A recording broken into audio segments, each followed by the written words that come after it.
Hello and welcome to episode 17 of MMO Weekly, presented as always by MetsmerizedOnline.com. I'm your host, Sal Manzo, along with my co-host and MMO executive editor, Mike Mayer. Mike, as it stands right now, the Mets are 15-3 in rubber games this season, Mike. How you feeling after this Dodgers series? Pretty good, and just took a series from the best team in baseball and the season series from the best team in baseball. So tough not to be excited right now as a Mets fan. Absolutely. And, Mets just won that rubber game, like I mentioned there. 3 really close games besides today. The other 2 were one-run ball games. Bassett with a gutty performance today to close it out. But just in general, I know the people are saying kind of the Dodgers are, maybe less to play for, 19 games, in first place in the NL West, that they're, absolutely going to make the playoffs and all that. But this is still the best team in baseball, like you said, for a reason. They play hard. It was a tough series. I just kind of want to get your initial thoughts now with, after the Mets take a 2 or 3 here and taking the season series, like you said, against LA.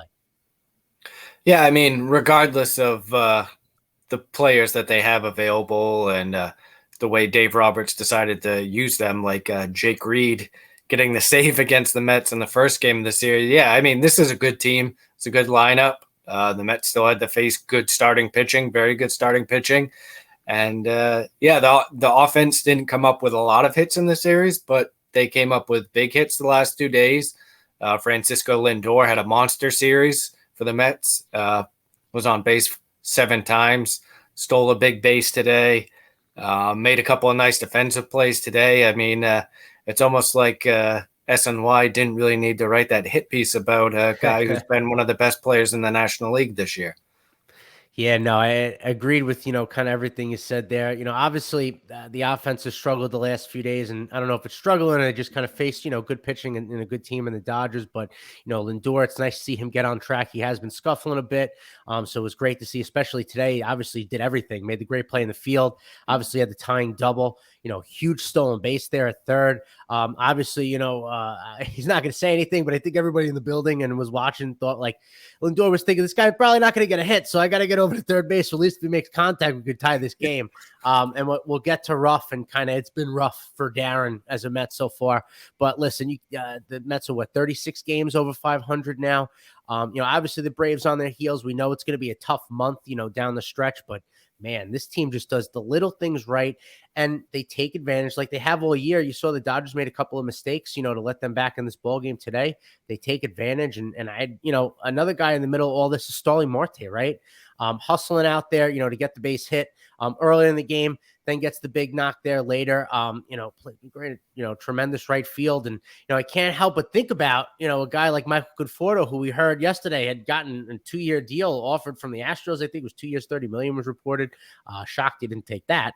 But I just can't help but think about how different this team would be if Michael Conforto took that qualifying offer last winter. Because I don't know if you bring in a guy like Starling Marte, or, you don't bring someone in like that, but he has just been an absolute upgrade in every sense of the word. And that's not knocking Mike. He was a great Met when he was here and he played hard, nothing like that. But it's been just a total upgrade, from the speed, the defense, the just clutch hitting.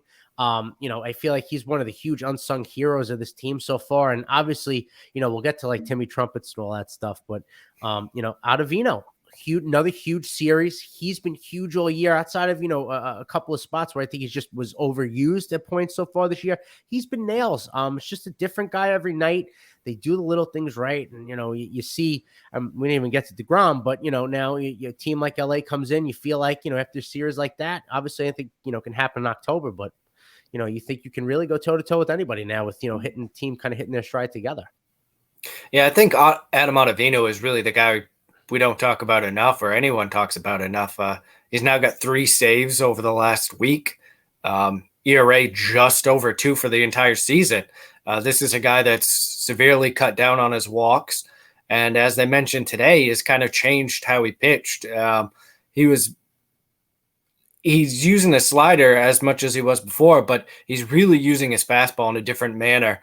Because it's been up to 96. He was up to 96 today when he used it for a K, but he's using it up in the zone, and he's being more unpredictable with when he's using each of those 2 pitches, and he's obviously commanding those pitches better. But he's come up huge for the Mets. I mean, not just the last week as the closer, which he essentially has been over the last week, but setting up for Diaz in big spots too. He's coming into a lot of big spots and got him out of it. It's tough to imagine where the Mets would be. I mean, this was a late signing and just a 1 year, around $5 million deal where it's just, oh, hey, this is a nice 6th, 7th inning depth piece. And he's turned out to be, outside of Diaz, the Mets' best reliever all season. And it's tough to imagine where the Mets would be had they not signed him. And like you mentioned, Marte, another acquisition from the offseason. He's been terrific for the Mets in all aspects, and he's given the team a little bit of a different dynamic out of the two-hole. He's done a little bit of everything. I mean, he's shown some power, too. He hit home runs in both of the first 2 games, and he's got 16 on the season now, but obviously has some speed, too. He's been great for the Mets, and he's been even better. He kind of got off to a slow start to start the season, especially power-wise, but he's been great the last 3 months. And with him and Lindor going at the start of the lineup, and Nimmo actually had a good series too, even while facing all left-handed starters. When those 3 are going at the top of the lineup, the Mets are hopefully going to start scoring some more runs in bunches. Like you said, they've kind of struggled. I think they've got 27 runs now over the last 9 games, which is easy math. There's only 3 runs a game for a team that's averaging over 4 a game. Right. But like you said, they face some good pitching too. You have to imagine with the Nationals coming into town, and then they get some other easier opponents. I mean, they got the softest schedule in baseball the rest of the year. You have to imagine this team's going to open up some scoring. Pete Alonso's not going to struggle for the entire rest of the year. I mean, Vogelback's not going to continue to struggle. Tyler Naquin's in a big funk right now. So, yeah, I mean, these guys are going to heat up. They're going to score some more runs. And honestly, I mean, if they don't against these bad teams, I can't imagine they're going to give up a ton of runs. Like you said, Bassett has been terrific all year. He's made 25 starts this year, and in 20 of them, he's gone at least 6 innings. Wow. I mean, the fact that they were able to get him before the season is just terrific. I mean, he's going to end up being likely their number 3 starter in playoff series. Yep. And like you said, we haven't even really got to talk about Degrom because so much happened, but he has no hitter through 4 innings. He had 25 whiffs. Is the most whiffs against the Dodgers this year. I mean, you're talking about a Dodger lineup that's the best in baseball. Right. And he kind of cruised through them, but besides a Mookie Betts home run. But I mean, who can blame him? Mookie Betts is one of the hottest players in baseball right now. Yep. And even after the game, Mookie Betts said that Jacob Degrom might be the best pitcher ever. So, yeah, I mean, they did this without Scherzer pitching in the series. Right. It's amazing what the Mets have been able to do, even when their offense slumps, like they did in this series. Starting pitching stepped up, the bullpen with Ottavino, Diaz, a little hiccup today, but and Lugo continues to pitch well for them, and they're getting some contributions out of other guys too. It's just it's Tommy Hunter had a big couple of outs the other night, so yeah, the pitching stepping up even when the hitting isn't there, and these guys are going to score runs, and I would imagine the rest of the month with the pitching they're going to score a lot of runs. Yeah, no, absolutely. And another guy too, I feel like we need to touch on is Mark Canha. You talked about Alonso's been struggling. I'll talk about that in a second. But Canha's been red hot, right? And that's a guy that, for a little while you kind of got a little worried there. Maybe a player who's maybe more productive, not playing every day, right? You might be able to get the most out of him. But with this team, people step up. Canha's been red hot. Homers late, either tie the game, put them ahead. Players pick each other up on good teams, right? Besides, we've talked about how the Mets all year, take advantage of opponents' mistakes and things of that nature. But in general, good teams, especially with offenses, some dudes scuffle, other guys pick them up. That's just how it works. A team like the Dodgers is the same way. You see that when you have deep lineups, and the Mets are doing that right now. Alonso, and I'll ask, kind of what you're seeing as well, but it seems like since the Yankee series in the Bronx, overswinging a lot, right? Getting out with the fastball, whether it's even out over the plate or in, they're getting him up with the fastball. He just kind of looks like he's overswinging. He's not balanced. I would like to see him get a little more back to that approach of, especially with runners on, work in the middle of the field the other way, shorten it up. It just seems like he's, trying to do a little too much right now. Do I think it's going to continue? No, because he's shown, a few times this year he's been able to correct himself and get back to it. But, I think he's just, like I said, it seems like he's trying to do a little bit too much, especially on, yesterday was Andrew Heaney, seemed to or I forget if it was 2 days ago when they faced Heaney, but really overmatched him with that fastball up and away. And not like he throws overly hard, just felt like, again, trying to be a little, too aggressive, do too much. And I think, and hopefully someone gets him, gets in his ear just as far as shortening up and, getting back to, with runners on. You don't have to hit the 2-run bomb every time. It's keeping the wheel turning, hitting that base hit to right field. I think he'll get back to it. Just seems like he's trying to press a little bit at the moment. And it seems like Lindor was like that. Now this series has got him back on track. But, I just wonder what you think there too. Well, you have to remember this is a long series and long season when you're talking about Lindor and Alonso. Yeah. These are guys that are playing virtually every day. So it's not unusual to see these guys through scuffs.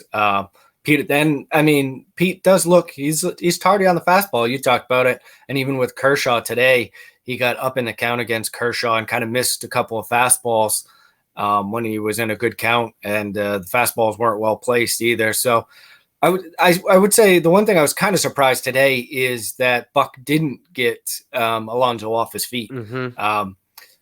When you have Ruff available, when Ruff's going to start a game, that's a opportunity for me. Ruff plays a decent first base to get him out there. They obviously would rather see Ruff play first base than Vogelback. And so when Ruff's going to be in the lineup, I was kind of surprised that they didn't get Alonso off his feet today, especially since it was a little bit of a quicker turnaround with a 4 p.m. game. So I was kind of surprised to see that. And it's kind of obvious that Alonso could use at least a break as a DH. And that's the good thing about having a guy like Darren Ruff, or well, from that standpoint, we'll talk about his offense. We'll get there, that Ruff is versatile. He can play first and the corner outfield. So why not use him? I think it would have been nice to see that today. But I think Alonso will bounce back. He is what he is. He's a good power hitter, and he's going to go through some struggles. I think through a hot stretch there, Alonso was up in like the 280s, and Mets fans kind of had this unrealistic expectation that this is a guy that's going to hit close to 300. I don't think Pete's ever going to be that guy. I think he's going to be a 260 guy that hits a lot of bombs and drives in a lot of runs, and that's perfectly fine. That has a ton of value, especially from first base. So, Alonso's going to be fine. I don't see a lot of issues there. But, we might as well talk about Ruff where we've mentioned him.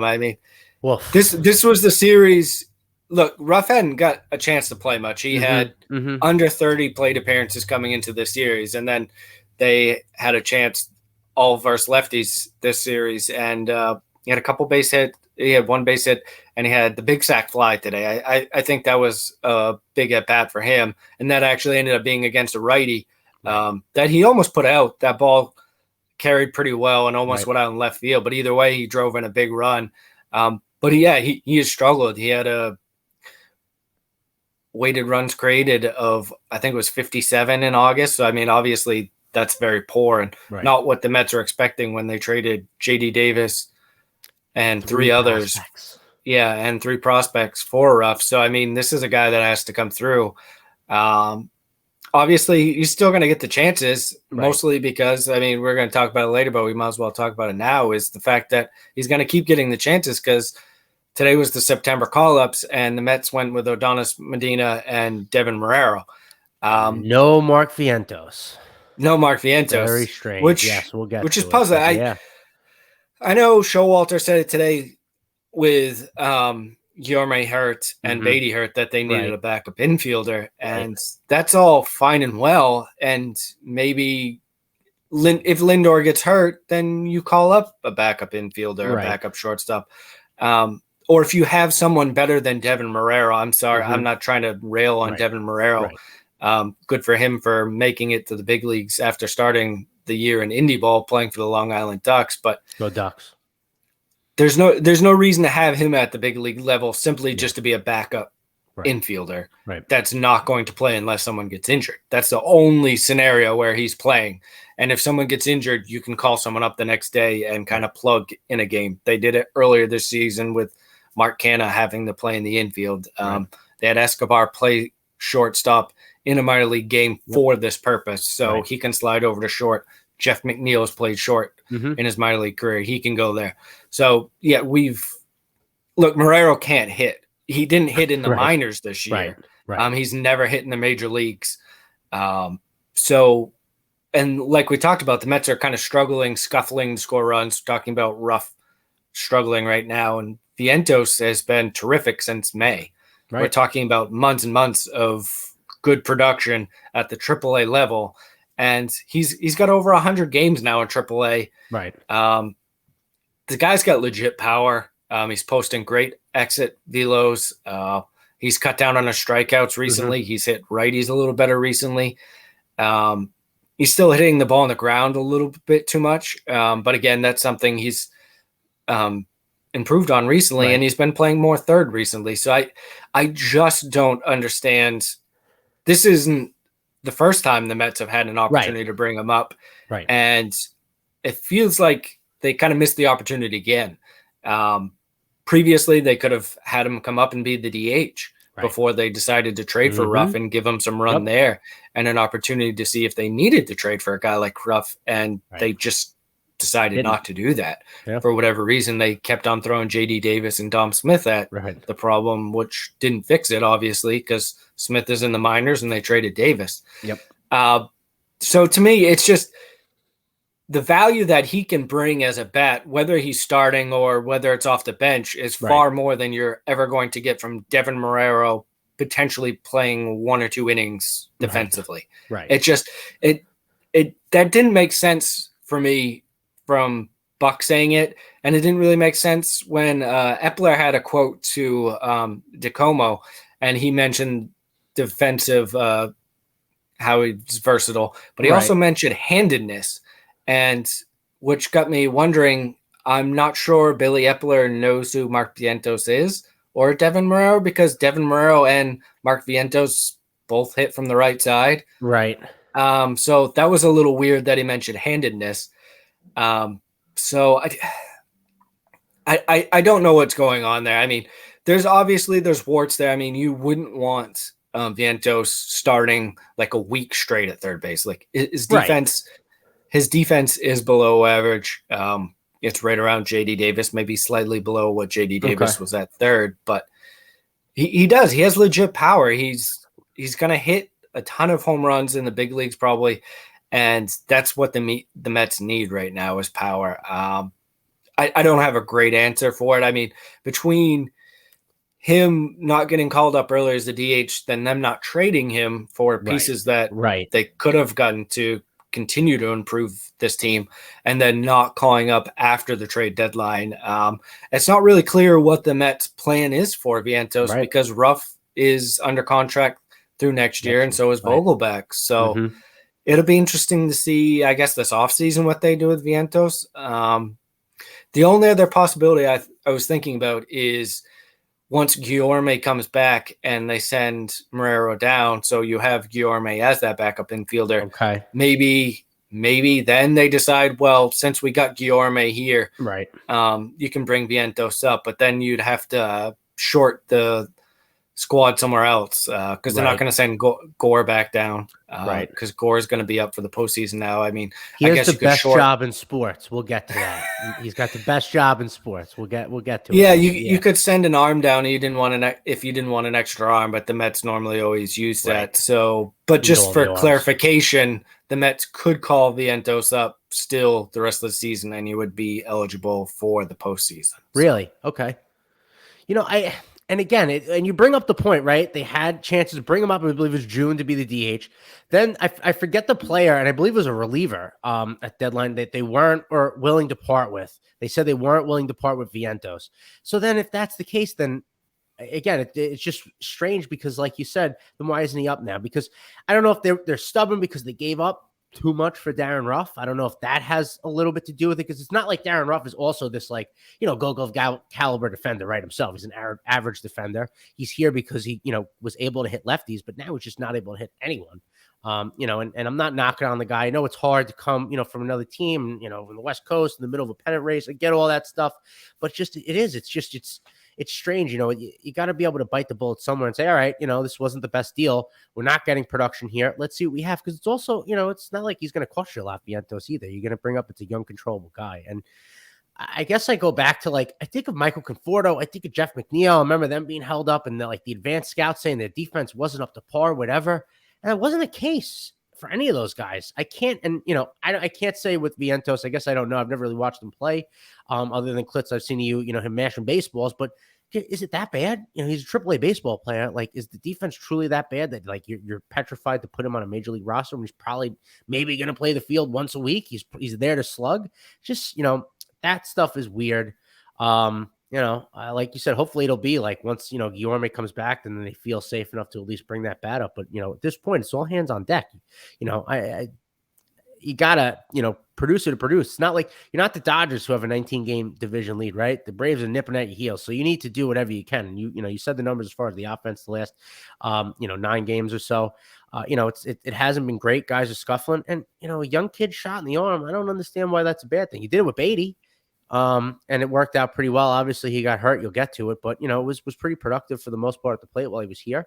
I don't know. It's just in a season of nows, and they've committed to that like 95%. It's just strange. Like now you're gonna be a little stubborn. It's like not the time to do that. You know what I mean? No, yeah, and I think kind of comparing him to Beatty. Obviously, Beatty's the better defender of the two, right. but I think Vientos is actually the more polished offensive player. I think Beatty potentially has the higher ceiling offensively, right. But I think Vientos, like I said, he's almost been a whole season at AAA to this point because he spent some time there last year, and OPS over 900 in that span. So we're talking about a guy that's still only 22 and played very well at the AAA level where he started at 21. So yeah, I just, this is a team that's looking for offense. Right. They had a guy ripe for the picking for offense right there. And instead they decided, it's really not just Marrero. It's Terrence Gore too. So you now have a bench with 2 guys that can't hit a baseball. Right. Marrero has his OPS for his careers. I think it's under 500 now. That's Jacob Degrom territory. And Terrence Gore hasn't had a hit in the big leagues. He's won 2 World Series rings since he had a hit in the big leagues. His last hit in the big leagues was 2019. So, Terrence Gore has his place, and they did it then because he wasn't on the 40-man roster. Mm-hmm. So they had to, that was the last day that they could add him and have him be eligible for the playoffs without an injury exemption. So, that's why they did it. But once you have Gore up, it's really tough to add a guy like Marrero, who again doesn't bring anything offensively. He's not even as fast as Gore. So you're really bringing up a guy that's only value is the glove. And on a given day, you have Gore, Marrero, and hopefully McCann a lot of the times on the bench. That's 3 of the guys on your bench. Buck and Epler talk about they want defensive versatility. How about the versatility to have some options on the bench for pinch hitting? Because, again, whether it's Nito or McCann, I think Buck has really got to start being way more aggressive pinch hitting for those guys late in games. I thought he should have the other night and missed an opportunity to. Yeah. But now his opportunities are pretty limited because you're not pinch hitting Gore for anyone, and you're not pinch hitting Marrero for anyone. Right. So you're really limiting yourself what you can pinch hit for what's essentially become an automatic out. McCann, I don't want to keep railing on them, but McCann and Nito have offensively been, we're talking Jacob Degrom level, which is bad. Obviously you don't even need the exact statistics to know how bad they have been this year. Yeah. Nito's been a little bit better, and Nito's the better defender. So again, I hope we see this turn to Nito kind of being the guy that sees more time. Yeah. But yeah, it doesn't make sense when you're looking to give a team a shot in the arm for offense, and your answer is Terrence Gore and Devin Marrero. It's a questionable move right now. It was a questionable move before not to use Vientos. So, it'll be interesting to see what they do with him this offseason, or if there becomes an opportunity this year. But, it definitely had my head scratching when I woke up this morning and saw that. Yeah, no, I agree. Yeah, I don't know. It's just Epler does, this kind of things, right? That people kind of worried about as far as when he was coming in. There are some head scratching things he does, but it seems like it's an organizational thing with the guy. I don't really understand. Like you said, shot in the arm would have made sense. And also I want to talk about, shots in the arm. Listen, Ottavino's been great. Diaz has been great. Lugo's been better, but there should be a line outside Citi Field of every arm that's cleared waivers in baseball. There should be a line out the door. The Mets cannot have enough relief pitching. They didn't address that at the deadline. They got Givens, whatever. I'm not saying he's not trying. He has not been good outside maybe 1 or 2 outings, I think, so far since they traded for him. He's not been good. I forget the team, but Ken Giles was cleared waivers because they wanted to give an opportunity to pitch for a contender. I know the guy's a nut job. Get him in. Get him in. Do what you got to do. It's time to take flyers on guys just because, again, Ottavino's been great. But I do worry that, he's pitched a lot more than probably anybody expected he would have this year. And I think it's unfair also to kind of put that much leverage on him and expect him to be, dominant every single time or get through every single time. I'd like to see them, whoever it may be. Like Ken Giles is just a name that sticks out to me. He's that closing experience. He throws hard, a little bit of a psycho, but whatever, it probably will work here.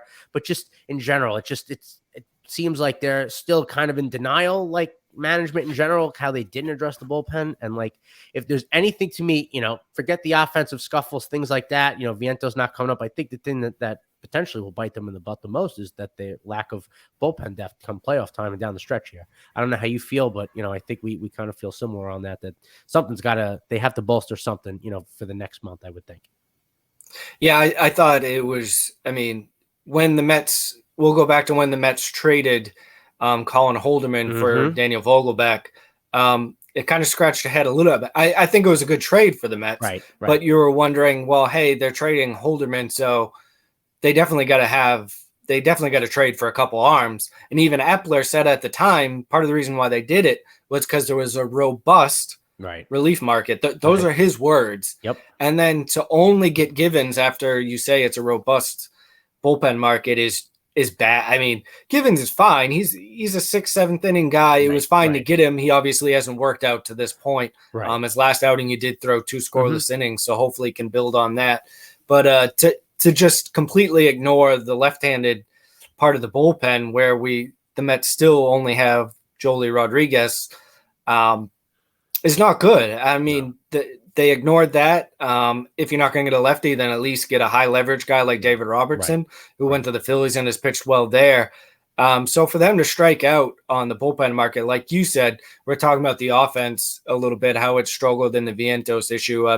The bullpen and not getting that high-end reliever and or a lefty reliever could be what ultimately comes to harm them. Yep.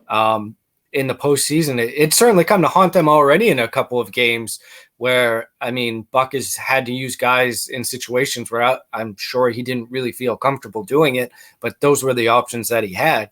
So, Ottavino, Diaz, and Lugo can't pitch every day.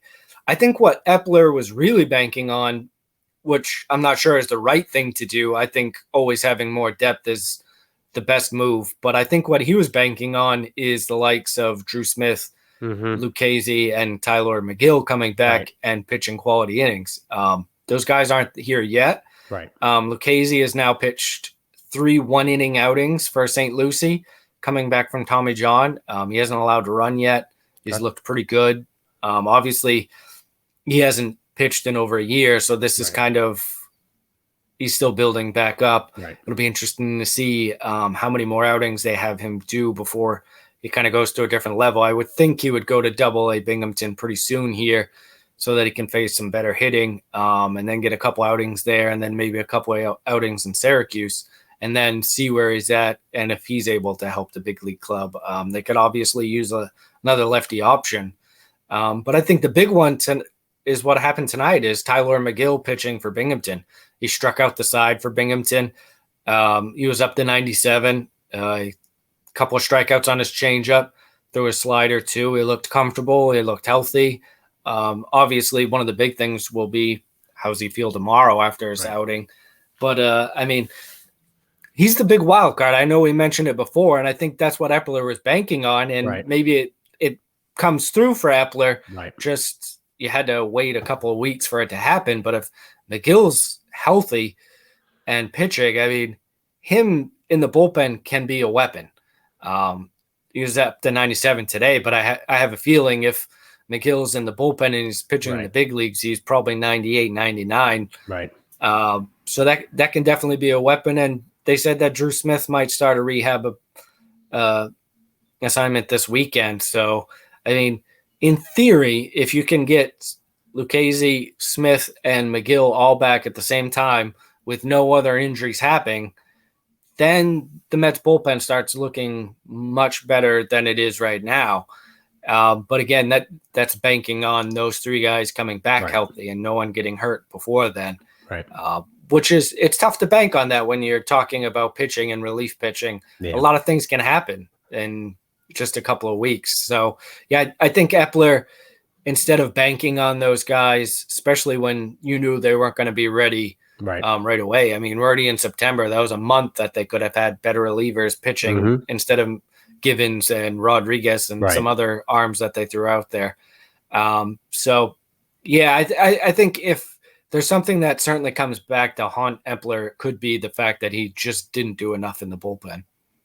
Yeah, no, I agree there. And I think, more than anything out of those three, the guys that you mentioned, McGill is the X factor. If you can get him back, you can get him in the bullpen, for one inning, let it eat. And when, whether it's 6th, 7th, 8th, whatever, it winds up being, that's pretty electric. That's a pretty great weapon to have. And, I think everyone will be thrilled with that. Hopefully things keep going to plan with him. You get him sooner than later.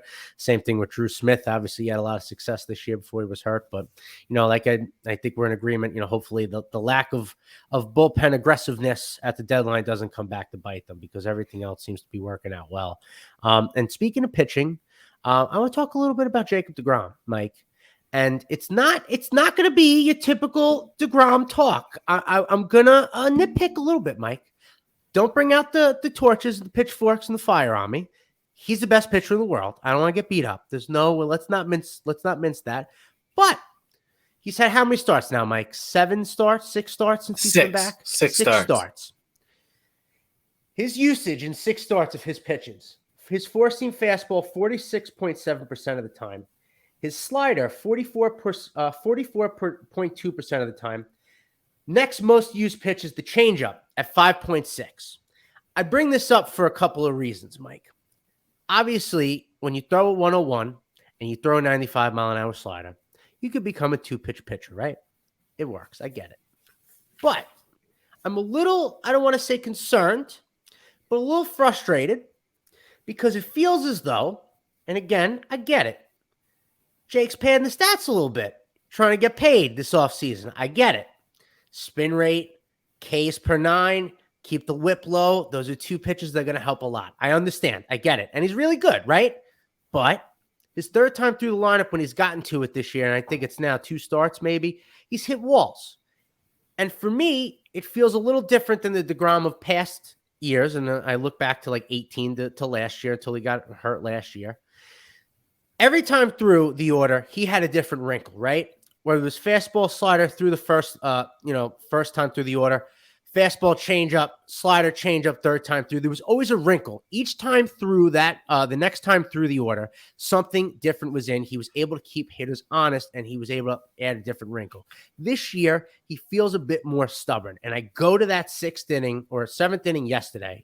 Obviously, Nimmo made a great catch. We know all that. But it just seems as though he's very stubborn trying to just throw the fastball and the slider. And it counts where he threw, I think, 1 changeup in the 7th inning yesterday. That was good, obviously. But, like, it just feels as though he's not pitching like the Degrom that we've seen as far as just trying to keep hitters off balance and get outs. It just feels a little bit more that, hey, I'm going to throw it through a brick wall. I got the razor blade slider. I'm banking on these 2 pitches. I'm going to get you out with these, and you have to give in. Now, do I think that, he's, it's what 7 starts in. He's probably hitting a little bit of a wall 3rd time through because he hasn't pitched much this year yet, and it'll build up. And do I think in October we're going to see more of that guy that we saw 18 through last year? I do.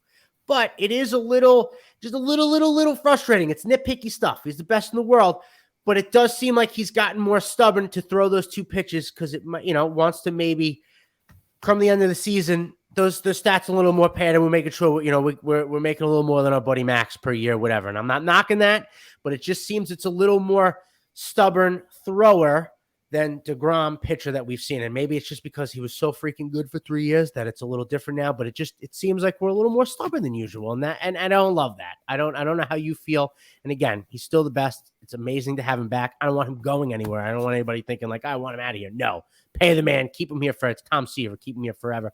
But it does seem like he's being a little bit more stubborn this year in the sense that he's just throwing those 2 pitches and, trying to make hitters get out that way. I don't know what you think, but I do. I mean, he has all 3 of the home runs he's given up are in the 6th inning. So third time through the order. So obviously he needs to make an adjustment there.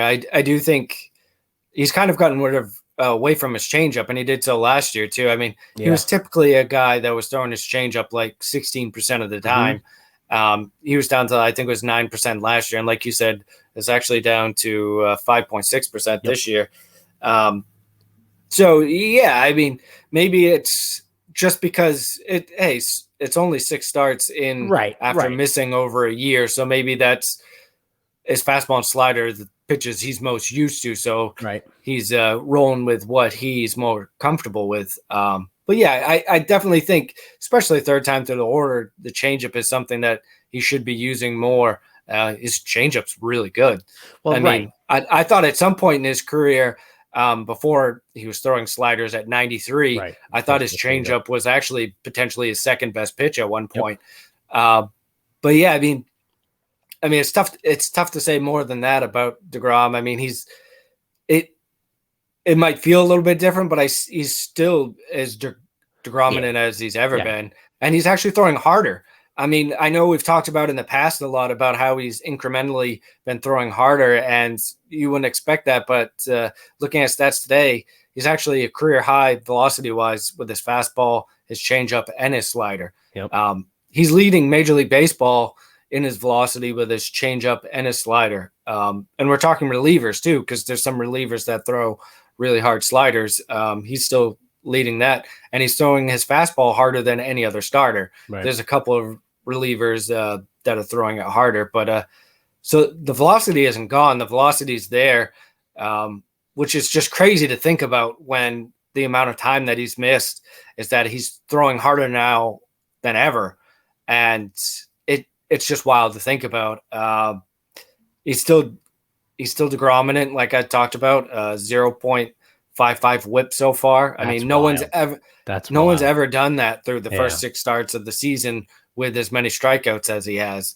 And he lowered his whip so that he's now second all time. So yeah, he's been good. He's been really good. I do think, at least to your point of his arsenal usage, I do think third time through the order is where he should start to kind of mix in the changeup. Not that his curveball isn't good. I mean, he could certainly use this curveball more if he wanted to. But get me over first strike that they all do now, thanks to Scherzer. Yeah, but I think the changeup is a legit plus major league pitch. So why not get more into that 14, 15, 60% usage with it? And maybe that's something we start seeing. I mean, Jacob Degrom is the ultimate at making adjustments, and even more so now. I mean, this is a pitching staff that's ultimate at making adjustments, with Scherzer and Bassett and all those guys constantly talking and watching video. So, I mean, it's got to be something, the main vocal point you would think of what he's discussing this week leading up to his next start is how they're doing in this 6th, 7th inning, third time through the order against him, especially with the power. I mean, Degrom has never been a guy that gives up a ton of home runs. So to see kind of him consistently giving up those home runs in the 6th inning is the biggest alarm at this point. But until the 6th inning, they're not hitting him at all. And he's actually hasn't thrown a ton of pitches. I mean, leading up to it, we talked about that before with his big strikeout game. I mean, even throwing 7 innings, he still hasn't hit 100 pitches. So this is a guy that's just, I mean, he's getting better. He's getting stronger as he keeps getting in the starts. And I mean, at this point, I don't have a problem with them kind of giving him an extra day too, if they need to. I mean, we're in September now. Like we talked about, they have a soft schedule. I know the Braves are winning now, so they're likely going to still only be 3 games behind. Right. But with the schedule that the Mets have and wanting to make sure Degrom ultimately is pitching as many innings as he can in October, it wouldn't hurt to keep giving him an extra day's rest if that's what if he needs. So, yeah, I mean, it's just impressive to see. I mean, between Degrom and Scherzer just keeps pitching well. And we talked about Bassett was really good today and has been since the break. Carrasco is going to be back this weekend against the Nationals. And, I mean, kind of a lost man that we don't talk about is David Peterson. I mean, 6 innings of shutout ball against the Rockies the last time out. ERA barely over 3. Right. He's been fantastic for the Mets this year. This potentially be his last start with Carrasco coming back and Walker looking healthy after his last start. So, but it's crazy the amount of arms the Mets can throw out there, because we didn't even talk about Trevor Williams, who didn't give up an earned run in all of August. I mean, he only got to pitch 11 innings. Right. But this is a guy that's been great for the Mets too. And I guess that's kind of been the story that hasn't been talked about a lot for the Mets, but one of the bigger stories is kind of those unsung arms. Right. We mentioned Ottavino being great, but I mean, between Ottavino and Williams and Peterson that we just mentioned, I mean, all 3 of those guys have been terrific and actually pitched quite a few innings combined for the Mets this year. Yeah, no, we're knocking on kind of the bullpen depth or lack thereof, but starting pitching depth all year has been huge for the Mets. It's kept them afloat. More so it's kept them winning. And it's been really great, like you said, and as far as, kind of lasting on Degrom, I think once he's able to spot on the glove side consistently, because that's what he's the best at, especially his fastball, then he's going to be bad. And he's getting there and he's getting there and he's getting there. I think I think we're all just thought by September, he'd be like, all right, you ready to rock? Let's do it. But, I think they are probably both sides being a little more cautious, but you would assume with even the way everything's progressing, by the time October rolls around, the horse is going to be out of the gate. And it's going to be scary. It's going to be scary for everybody else, but awesome for us. I guess that leads me to like my next thing I want to talk about as far as really quick, the Timmy Trumpet's entrance from last night. Absolutely electric. We got it. I gotta brush on it. Baseball is the best because it took an Australian DJ that knew nothing about baseball because of the internet and because of the Mets closer being real good this year, turned into this whole phenomenon. That was sick. We love Timmy Trumpets. Glad he's a Mets fan for life, but like you talk about the entertainment side of sports, you don't get any better than that, man. And I gotta say, Steve Cohen and company, they understand that. They understand the entertainment side, whether it's Old Timers Day or it's, bringing Timmy Trumpets in here to do that. And it's even better because, they had him the first night. They lost 2-1.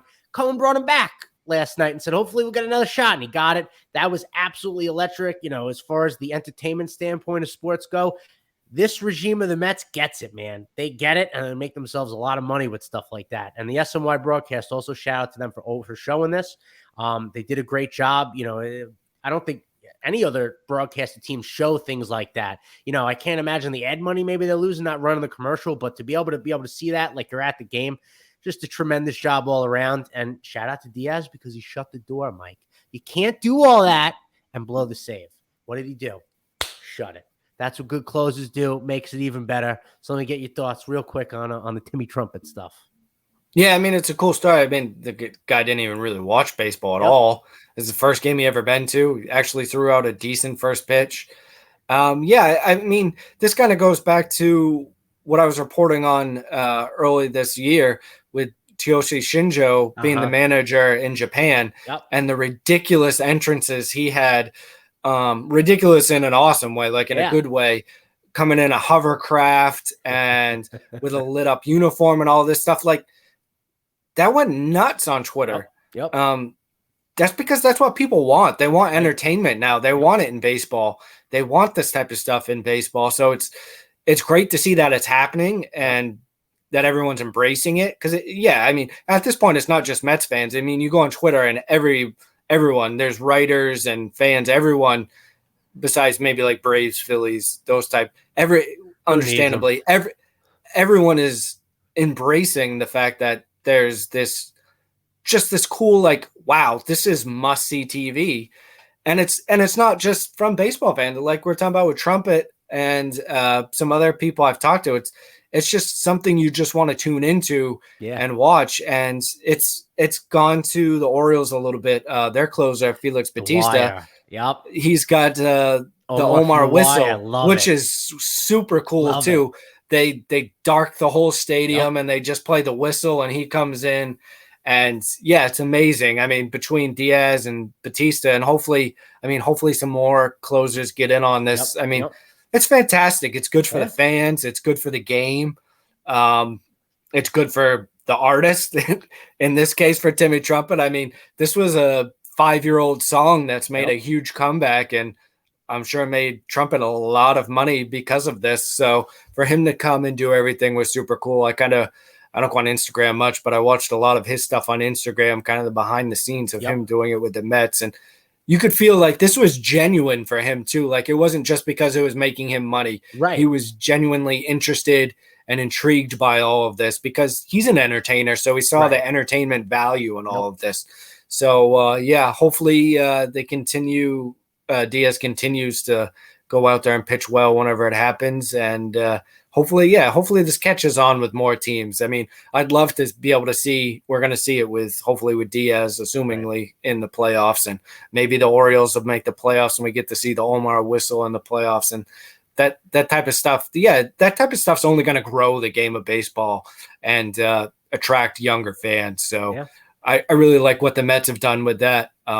And what the Orioles have done too. But I mean, like you said, between Old Timers Day, the surprise Willie Mays number retiring, getting Timmy Trumpet in, I mean, essentially everything that Cohen has done over the last year or so. Like I tweeted about him having in with Diaz over for dinner a couple weeks ago. He had him over for dinner, and Cohen's thing was like, yeah, I pay him and he's my employee, but this is far more than that. Like he wants to create relationships with these guys. I mean, that's a great thing. I mean, also talk about the good of Cohen. I mean, can you imagine Jeff Wilpon and Fred Wilpon inviting like guys over for dinner and wanting to learn about their stuff and wanting to get to know them better and stuff? It's such a different atmosphere, and it goes beyond the winning. Obviously, the winning fixes things, creates different things. But it's beyond that. Cohen's doing all the right things beyond just making sure he throws money into putting the Mets into a winning team and an organization. He's doing the right things other than that. And Old Timers Day was great. I really had fun watching that.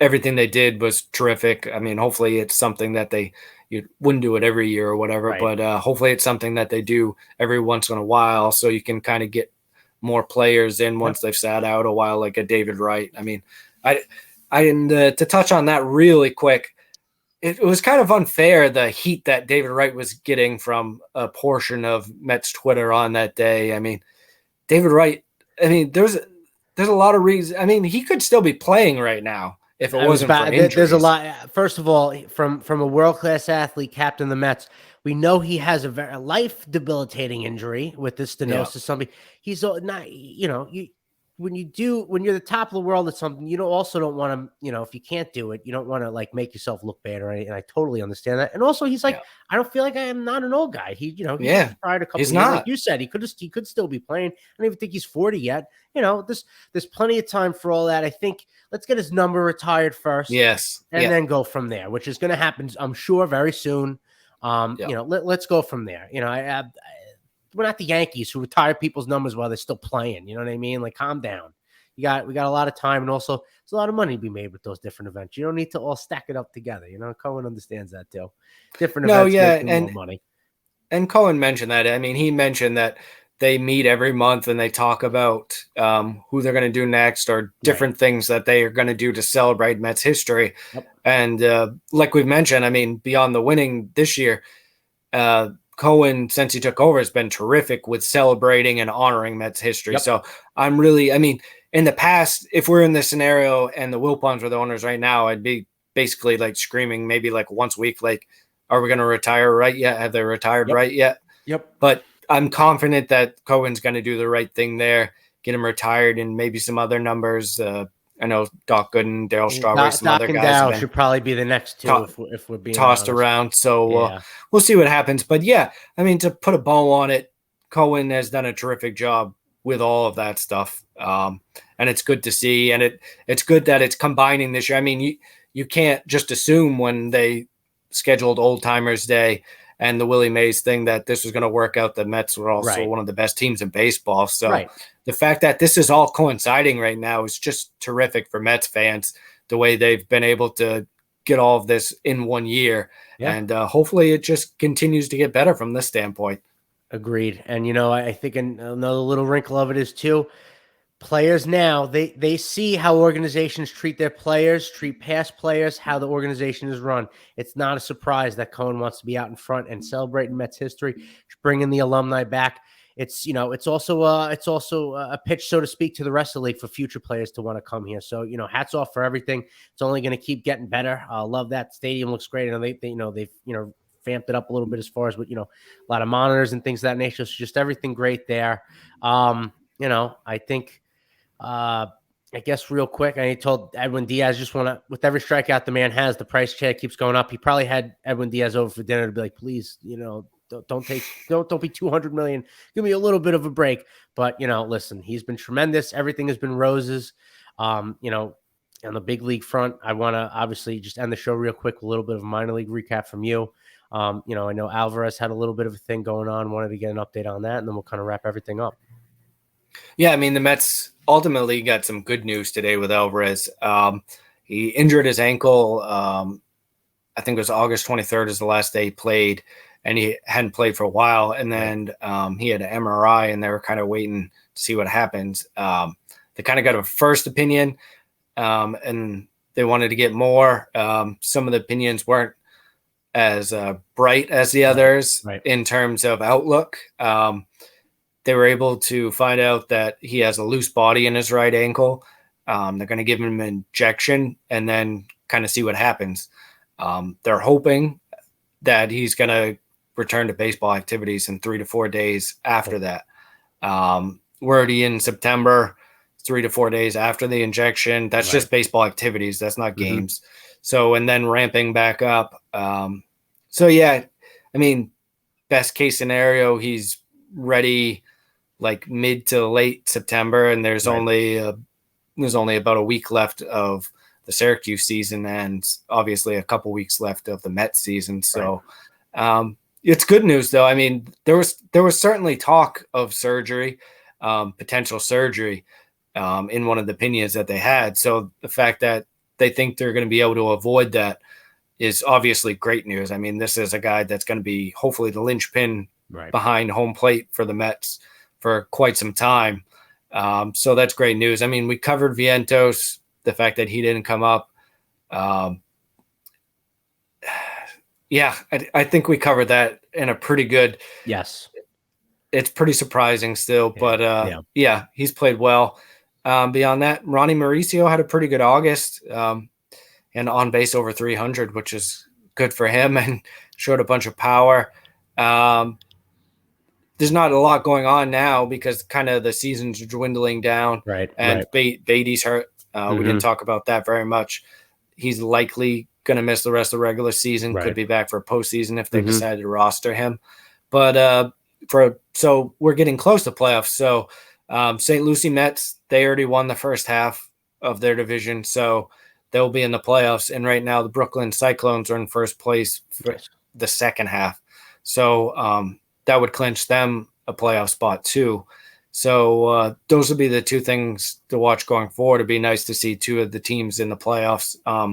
The Florida Complex League Mets were already in the playoffs. Gotcha. The playoffs there, only the first series is just one game. They happen to lose to the Rays, but they still had a good season. And so it looks like the Mets are going to have two more playoff teams. So 3 out of their 5 stateside teams will make the playoffs, which is pretty good. I mean, that's something they talked about this year, was trying to create a winning environment.